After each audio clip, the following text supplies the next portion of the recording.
Bill చట్టంగా మారితే కొత్త పార్టీ పెడతానని అప్పుడే చెప్పారు. చివరికి అన్నంత పని చేశారు. దీనికి సంబంధించి మరిన్ని details chief news coordinator Radhakrishna ఇస్తారు. రాధాకృష్ణ. Good morning Vaishali. ప్రపంచ అత్యంత కుబేరుడు వ్యాపారవేత్త అయినటువంటి ఎలన్ మస్క్ మరొక కొత్త అవతారం ఎత్తబోతున్నట్టుగా తెలుస్తోంది. సో ఈ ఇటీవల కాలంలో తాను రాజకీయ పార్టీ పెడతానంటూ కూడా ప్రకటించిన పరిస్థితి తెలిసిందే. సో నేపథ్యంలో ఆయన అనుకున్నట్టుగానే కొత్త పార్టీని లాంచ్ చేస్తున్నట్టుగా కూడా ఇప్పుడు కాసేపటి క్రితమే, అంటే కొద్ది గంటల క్రితం ట్వీట్ చేశారు. సో అమెరికన్ పార్టీ అంటూ ఒక కొత్త పార్టీని ఏర్పాటు చేస్తున్నట్టు ట్వీట్ చేశారు. సో దీంతో మొత్తంగా అమెరికాతో పాటు ప్రపంచ వ్యాప్తంగా ఒక సంచలనంగా మారింది. సో ఒక సక్సెస్ఫుల్, ఒక విజయవంతమైనటువంటి వ్యాపార దిగ్గజంగా ఉన్నాడు. సో ప్రపంచంలో అందరికీ సుపరిచితము. ఈ రోజు సోషల్ మీడియా ప్లాట్ఫామ్ కు, ట్విట్టర్ కావచ్చు, ఇక అనేకమైన సోషల్ మీడియా మాధ్యమాలకు తనే వేదికగా తన ఆధ్వర్యంలో నడుస్తున్న సంగతి తెలిసిందే.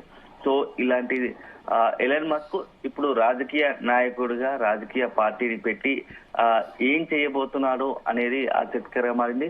సో కొద్ది రోజుల క్రితం అమెరికా అధ్యక్షుడు, ప్రస్తుతం ఉన్నటువంటి అమెరికా అధ్యక్షుడు డొనాల్డ్ ట్రంప్ తీసుకున్న ఒక నిర్ణయమే, ఒక చట్టమే ఈ రోజు ఎలన్ మస్క్ ఆ పార్టీ పెట్టడానికి కారణమైందని చెప్పవచ్చు.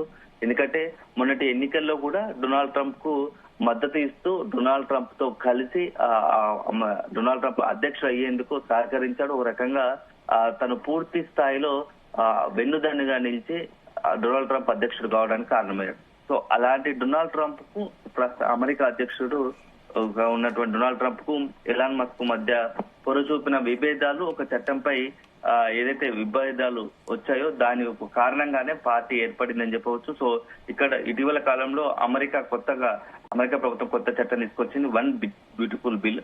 సో ఆ బిల్లు ఆమోదానికి సెనెట్ ఆమోదం తెలిపింది. దీంతో ఈ మొదటి నుంచి కూడా ఈ బిల్లుపై ఎలన్ మస్క్ తీవ్ర అసంతృప్తి వ్యక్తం చేస్తాడు. దానిపైనే మాట్లాడుతూ అనేక సందర్భాల్లో ఈ డొనాల్డ్ ట్రంప్ కావచ్చు, ఎలన్ మస్క్ మధ్య తీవ్ర విభేదాలు పొరచూపాయి. ఒక దశలో ఒకరిపై ఘాటుగా వ్యక్తిగతంగా కూడా విమర్శలు చేసుకున్నారు.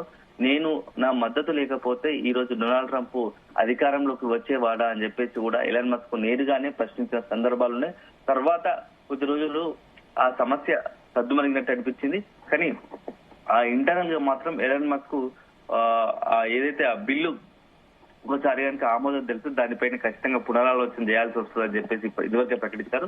సో ఇటీవల వన్ బిగ్ బ్యూటిఫుల్ బిల్ కూడా సెనెట్ ఆమోదంతో ఎలన్ మస్క్ తీవ్ర అసంతృప్తి వ్యక్తం చేస్తున్నాడు. సో ఈ నేపథ్యంలోనే అమెరికాలో మరొక మూడో పార్టీ ఉంటే బాగుంటుంది, తాను అధికారంలోకి రాకపోయినా చాలు, కానీ అక్కడ ఉన్నటువంటి కొన్ని బిల్లులను ఏవైతే అమెరికా ప్రజలకు కావచ్చు, కానీ ఇతరత్ర మొత్తం కాడ కొన్ని వివాదాస్పదమైన బిల్లులు ఉన్నాయో వాటిని నివారించడానికి మనవంతు ఒక పార్టీ ఉంటే బాగుంటుంది అనే ఒక ఉద్దేశంతో ఎలన్ మస్క్ ఉన్నట్టుగా తెలుస్తోంది. సో తన పార్టీ పేరు కూడా అమెరికా పార్టీగా రిజిస్టర్ అయినట్టుగా చేపించినట్టుగా ఆ పేరు ప్రకటించారు. సో మరి ఈ అమెరికా పార్టీ పేరుతో జనంలోకి వెళితే ఎలన్ మస్క్ ఎలాంటి పరిస్థితులు ఎదురవుతాయి, అమెరికా నుంచి ప్రజల నుంచి ఎంతవరకు మద్దతు వస్తుందనేది మాత్రం మనం వేచి చూడాలి. ఎందుకంటే ఇప్పటికే సోషల్ మీడియాలో విపరీతమైన అభిమానం కలిగిన వ్యక్తి, అతనికి నిత్యం వేలాది మంది, లక్షలాది మంది అతన్ని ఫాలో అవుతుంటారు. సో మొత్తంగా అలాంటి ఎలన్ మస్క్ ఇప్పుడు అమెరికా అనే ఒక కొత్త పార్టీని పెట్టి అమెరికా రాజకీయాల్లో కొత్త ముఖ చిత్రం, అంటే ఒక కొత్త ఒరవడి సృష్టించబోతున్నట్టుగా తెలుస్తోంది. సో ఎలన్ మస్క్ ఇక్కడ విచిత్రం ఏంటంటే ఏ పార్టీ అయినా తన అధికారంలోకి రావాలని కోరుకుంటుంది. సో ఎలన్ మస్క్ మాత్రం వీటికి భిన్నంగా కూడా అతను ఏది చేసినా మిగతా వారికి భిన్నంగా, అటు వ్యాపారాల్లోనూ ఇతరత్ర వ్యవహారంలో గాను మిగతా వారికి భిన్నంగా ఉంటాడు. సో అలాంటి ఎలన్ మస్క్ ఇప్పుడు కూడా రాజకీయాల్లో కూడా తనదైన పంతాలో కొనసాగాలని అనుకుంటున్నట్టుగా తెలుస్తోంది. సో ఆయన ఉద్దేశం ప్రకారం మొత్తంగా కూడా కేవలం 2 లేదా 3 సెనెట్ సీట్లను 8 నుండి 10 డిస్ట్రిక్ట్లను టార్గెట్ చేస్తే ఈ రాజకీయంగా ఆ పార్టీ ఒక ఉనికిని కాపాడుకుంటుంది. అదే సందర్భంలో ఈ ప్రజలకు మేలు చేసే కొన్ని ఏదైతే వివాదాస్పదంగా ఇటీవల కాలంలో ఏదైతే వివాదాస్పద చట్టాలు వస్తున్నాయో వాటిని నిర్వహించగలిగే శక్తి ఉంటుంది. సో అది అల్టిమేట్ గా ప్రజలకు ఉపయోగపడుతుంది అనేది ఒకటి ఎలన్ మస్క్ భావన. సో ఈ నేపథ్యంలో పార్టీ పెట్టడానికి కారణం కూడా అదే అని చూపిస్తున్నాడు. సో పార్టీ ఎప్పుడు లాంచ్ చేస్తారు ఇదనేది మాత్రం త్వరలో తేలబోతోంది. సో ఇప్పటికే దానికి సంబంధించి కార్యాచరణ మొదలైనట్టుగా అమెరికా మీడియాలో కూడా పెద్ద ఎత్తున ప్రచారం జరుగుతూ ఉంది. సో దానికి సంబంధించి రాజకీయ మిత్రులు, స్వతంత్ర అభ్యర్థులు, కొత్త తరం ఓటర్లను ఇప్పుడు అంటే ఈ జనరేషన్ ఓటర్లను ఎవరైతే సోషల్ మీడియా ఎక్కువగా యూజ్ చేస్తూ సోషల్ మీడియాను ఫాలో అవుతుంటారో వాళ్ళని టార్గెట్ చేస్తూనే ఈ యొక్క పార్టీ ఉండబోతున్నట్టుగా తెలుస్తోంది. వాళ్ళందరినీ కూడా ఆకర్షించేందుకు, వాళ్ళందరినీ కూడా ఇప్పుడు కొత్త పంతాలో రాజకీయ పార్టీ నడవాలనుకుంటున్నారు. వాళ్ళందరి సహకారంతో ఈ యొక్క American party, Elon Musk American party ముందుకు తీసుకెళ్లనే ఆలోచనలో ఎలన్ మస్క్ ఉన్నాడు. సో ఇప్పటికే రిపబ్లికన్లు, డెమోక్రాట్లు మొత్తం కూడా అమెరికా రాజకీయాల్లో కీలకంగా ఉన్నారు. దశాబ్దాల నుంచి ఎప్పటి నుంచో ఈ రెండు పార్టీల మధ్యనే అధికార మార్పిడి జరుగుతూ ఉంటుంది సహజంగా. సో ఈ నేపథ్యంలో ఇప్పుడు ఈ రెండు పార్టీలకు తోడుగా మరొక పార్టీ ఎలన్ మస్క్ ఆధ్వర్యంలో రాబోతోంది. సో మరి అమెరికా రాజకీయాల్లో కూడా ఎలాంటి మలుపు తిరుగుతుంది, సో డొనాల్డ్ ట్రంప్ పై ఇప్పుడే ఈ యొక్క అమెరికన్ పార్టీ లాంచ్ అయితే ఎలాంటి ప్రభావం చూపుతుంది అనేది మాత్రం మనం చూడాలి. సో మొత్తంగా పార్లమెంట్ లో ఎంత కీ రోల్ ఉండాలనేది లక్ష్యం చేసుకొని పార్టీ ఉండబోతుంది తెలుస్తా ఉంది. సో ఇప్పుడు ఏంటంటే ఇప్పుడున్న పరిస్థితుల్లో ట్రంప్ అనేక మంది నిర్ణయాలు తీసుకుంటున్నారు. సో దాన్ని నిలువరించడానికి ఏం చేయాల్సి వస్తుంది, ఒక ఒత్తిడిని తీసుకురావాలి. సో ఆ ఒత్తిడిని ఈ యొక్క రాజకీయ పార్టీలతోనే సాధ్యమవుతుందని చెప్పేసి ఎలన్ మస్క్ అంటున్నారు. ఒక వ్యాపార దిగ్గజంగా తన అభిప్రాయం చెప్తే అది కేవలం వ్యక్తిగత అభిప్రాయం అవుతుంది. సో పార్టీ పరంగా చెప్తే అది ప్రజల అభిప్రాయం అవుతుంది. కాబట్టి సో ప్రజల తరపున పోరాడడానికి, ప్రజల గొంతును వినిపించడానికి ఒక పార్టీ అవసరం. కాబట్టి ఈ పార్టీ పెట్టినట్టుగా ఎలన్ మస్క్ చెప్తున్నాడు. సో మొత్తంగా ఇప్పుడు అమెరికా రాజకీయాల్లో దశాబ్దాల కాలం తర్వాత కొత్త పార్టీ పురుడు పోసుకోవడము, అది కూడా ఒక పెద్ద వ్యాపార దిగ్గజం, ప్రపంచ కుబేరుడు అయినటువంటి ఎలన్ మస్క్ ఆధ్వర్యంలో ఈ పార్టీ పెట్టడం మాత్రం ఒక సంచలనంగా మారింది. ఎందుకంటే తను ఒక సక్సెస్ఫుల్ గా ఒక బిజినెస్ మెన్ గా ఉన్నాడు. తను అంటే ఇప్పుడున్న జనరేషన్ కు వాటికి అనుగుణంగానే ఆలోచనలు, స్పేస్ ఎక్స్ కావచ్చు, ఇతరత్ర అన్ని కూడా తన అభిప్రాయాలు, టెస్లా, స్పేస్ ఎక్స్ ఇవన్నీ కూడా అధునాతనమైనటువంటి న్యూ జనరేషన్, అడ్వాన్స్ గా ఉన్నటువంటి జనరేషన్ కు అర్థం పడేలా తన ఆలోచనలు ఉంటాయి. సో టెక్నాలజీ రంగంలో అట్లనే ఉన్నాయి. సో ఇప్పుడు రాజకీయాల్లో కూడా అట్లాంటి కొత్త తరహా రాజకీయాలను ఏమైనా తెరపైకి తీసుకొస్తాడా అనేది మాత్రం చూడాలి. సో మొత్తంగా ఇప్పుడు అమెరికాలో వేసుకుంటున్నటువంటి కొత్త పార్టీ ఎవరికి, రిపబ్లికన్ కు, డెమోక్రాట్లకి ఎవరి మీద ప్రభావం చూపుతుంది. సో ఎందుకంటే దశాబ్దాల కాలం తరబడి ఈ రిపబ్లికన్లు, డెమోక్రాట్లకు రెండుగా అక్కడ ఉన్నటువంటి ప్రజలు మానసికంగా ఒక విభజన వచ్చింది, తమ పార్టీ ఇది అని. సో అలాంటి పరిస్థితి నేపథ్యంలో ఇప్పుడు కొత్త పార్టీ రంగంలోకి వస్తుంది, కొత్త పార్టీ తెరపైకి వస్తున్న నేపథ్యంలో ఆ సాంప్రదాయబద్ధంగా, సామాజికంగా కావచ్చు, ఆర్థికంగా కావచ్చు, అనేకమైనటువంటి సాంస్కృతికంగా ఓటర్లుగా మేము ఈ పార్టీ అని చెప్పేసి అక్కడ ప్రజలు ఎప్పుడో డివైడ్ అయ్యారు. సో అలాంటి తరుణంలో ఇప్పుడు కొత్త పార్టీ ఎలన్ మస్క్ ఆధ్వర్యంలో వస్తుంది. కాబట్టి మరి ఎలన్ మస్క్ ఈ రెండు పార్టీలకు సంబంధించినటువంటి గతంలో ఆల్రెడీ ఆ పార్టీలకు మద్దతుదారులుగా ఉన్నవారు ఎంతవరకు సహకరిస్తారు, ఎంతవరకు మద్దతు ఇచ్చే అవకాశం ఉంటుంది అనేది మాత్రం మనం ఖచ్చితంగా వేచి చూడాల్సి ఉంటుంది. సో నిజంగానే కాకపోతే ఆయనకు ఈ తరం జనరేషన్ మాత్రం మద్దతు ఉండే అవకాశం ఉంటుంది. సో మరి మిగతా పాత సాంప్రదాయబద్ధంగా ఉన్నటువంటి రెండు పార్టీలకు సంబంధించిన డెమోక్రటిక్, అదేవిధంగా రిపబ్లిక్ ఎంతవరకు మద్దతు ఇస్తాడనేది మాత్రం వేచి చూడాల్సిన అంశం. సో మొత్తంగా పెద్ద ఎత్తున ఒక అభిమాన గణాన్ని కలిగి ఉన్నాడు. సో అతనికి ఆల్రెడీ కొత్తగా గుర్తింపు అవసరం లేదు, ప్రపంచవ్యాప్తంగానే ఒక గుర్తింపు ఉంది.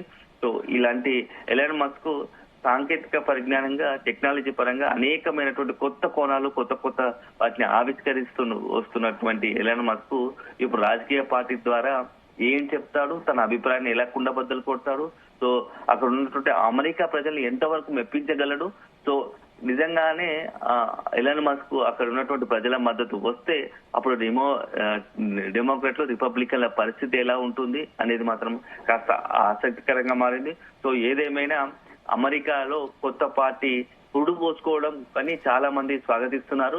ఎందుకంటే ఆ రెండు పార్టీల మధ్యనే అధికార మార్పు కాబట్టి కొత్తగా ఆలోచించేది మూడో పార్టీ ఉంటే బాగుంటుంది. సో మొత్తంగా కొన్ని ఏవైనా అమెరికన్ ప్రజలకు మేలు జరిగే అవకాశం అల్టిమేట్ గా అని చెప్పేసి అక్కడ వారి మెజార్టీ ప్రజల అభిప్రాయం ఉంది.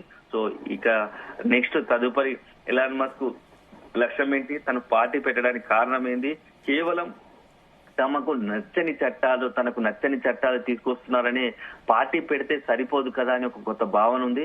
ఎందుకంటే డబ్బులు ఉన్నాయి, పెద్ద ఎత్తున అభిమానులు ఉన్నారు, అదేవిధంగా తనకు సంబంధించినటువంటి సోషల్ మీడియా ఇతర తరగతులు అందరికి పెద్ద ఎత్తున అందరికీ తెలుసు కాబట్టి అన్ని తెలిసిన వాడు కాబట్టి పార్టీ పెడితే సరిపోతుందా? పార్టీలో రాజకీయ అంటే వ్యాపారం వేరు, రాజకీయాలు వేరు. గతంలో చాలా మంది డబ్బులు ఉన్నాయి అని చెప్పేసి అంటే సెలబ్రిటీ గ్లామర్ ఉందని చెప్పేసి పార్టీ పెట్టిన సందర్భాల్లో అన్ని కూడా సక్సెస్ఫుల్ గా లేదు. సో మరి ఎలన్ మస్క్ మాత్రం వీటికి భిన్నంగా ఉంటాడా, లేకుంటే రాజకీయాల్లో అందరిలాగానే డబ్బులు అన్ని ఉన్నాయి కాబట్టి ఒక పార్టీ పెట్టి మరి సక్సెస్ అవుతాడా, లేదంటే అందరిలాగానే కొన్ని ఎవరైతే కొంతమంది ఇలాంటి ప్రయోగాలు చేసి విఫలమైన వాళ్ళు ఉన్నారు, సో అలాంటి విఫల ప్రయత్నంగానే మిగిలిపోతారు అనేది మాత్రం చూడాలి. సో ఎందుకంటే ఇప్పటికీ రాజకీయ అనుభవం లేదు. మొన్నటి ఎన్నికలతోనే మొన్నటి వరకు బిజినెస్ చూసుకున్నటువంటి పూర్తిగా బిజినెస్ వ్యాపారాలపైన దృష్టి పెట్టినటువంటి ఎలన్ మస్క్ మొన్నటి ఎన్నికల్లో మాత్రమే డొనాల్డ్ ట్రంప్ మద్దతుగా నిలవడంతో ఒక్కసారి తెరపైకి వచ్చాడు. స్వయంగా అంటే రాజకీయంగా తన ఒక పంతాను ఎంచుకున్నాడు. సో ఈ నేపథ్యంలో ఇక మద్దతు కాదు, స్వయంగా తానే పార్టీ పెడుతున్నాడు కాబట్టి మరి పార్టీల్లో ఎవరెవరు ఉంటారు, ఎట్లా చేర్చుకుంటారు, ఏ రకంగా ముందుకు వెళ్తారు అనేది మాత్రం కొద్ది రోజులు వేచి చూడాల్సిన అవసరమే. ఎందుకంటే ఏదైనా ఒక అనుభవం అనేది అంత ఒక సక్సెస్ఫుల్ గా నడపడానికి కావచ్చు, రాజకీయ పార్టీ కావచ్చు, బిజినెస్ కావచ్చు, ఏదైనా విజయవంతం కావడానికి అనుభవం ముఖ్యము. సో గతంలో వ్యాపారంగా సక్సెస్ అయినటువంటి ఎలన్ మస్క్ మరి రాజకీయాల్లో కూడా సక్సెస్ అవుతాడా? ఎందుకంటే ఎలన్ మస్క్ ఏది చేసినా అది సక్సెస్ఫుల్ గానే అవుతుందని చెప్పేసి ఉన్నది కాబట్టి సో ఇప్పుడు కూడా రాజకీయాల్లో కూడా తనదైన ముద్ర వేయబోతున్నాడా? అమెరికా ప్రజలకు కొత్త రకం రాజకీయాలను ఏమైనా రుచి చూపించబోతున్నాడా? కొత్త తరహా రాజకీయ పంతాతో ముందుకు వెళ్తాడా అనేది మాత్రం మనం ఖచ్చితంగా వేచి చూడాల్సి ఉంటుంది. Vaishali. Right, thank you Radhakrishna.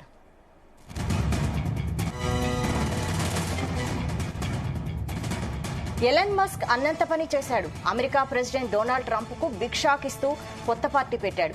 ఆ పార్టీ పేరు అమెరికా పార్టీగా తెలుస్తోంది. 2 రోజుల క్రితం అమెరికా కాంగ్రెస్ అంటే అక్కడి పార్లమెంటులో one big beautiful bill pass అయింది. ఈ బిల్లును తీవ్రంగా వ్యతిరేకించారు ఎలన్ మస్క్. ఆ బిల్లును పాస్ అయితే తాను కొత్త పార్టీ పెడతారని అప్పుడే ప్రకటించారు. ఇప్పుడు అన్నంత పని చేశారు. అమెరికాలో కొత్త పార్టీని ప్రకటించారు. గతంలో ఎక్స్లో తన కొత్త పార్టీ పెట్టే అంశంపై ఓటింగ్ నిర్వహించారు ఎలన్ మస్క్. అయితే అప్పుడు 80% మంది దీనికి అనుకూలంగా ఓటు వేశారు. ఈ క్రమంలో అప్పట్లోనే ది అమెరికా పార్టీ అంటూ ఆయన కొత్త పార్టీని ప్రకటించారు.